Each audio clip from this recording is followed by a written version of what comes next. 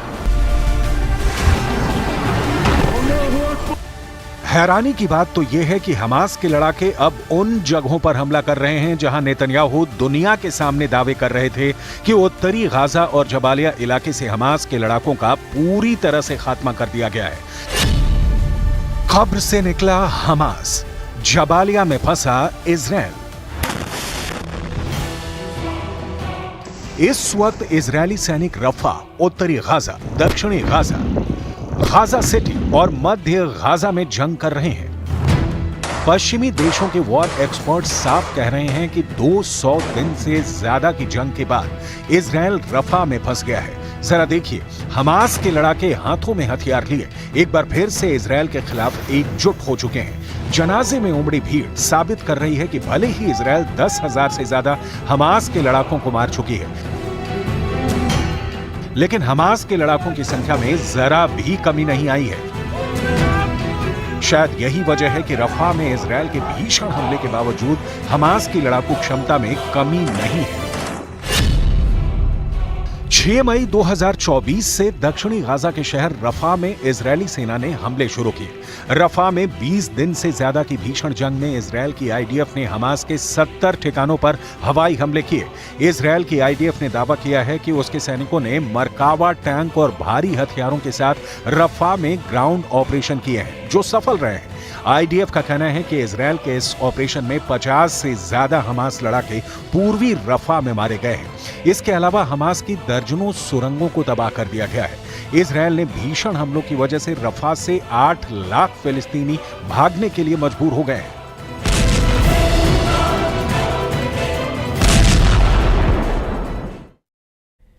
बिहार में प्रधानमंत्री नरेंद्र मोदी के भाषण के बाद मनेर के लड्डू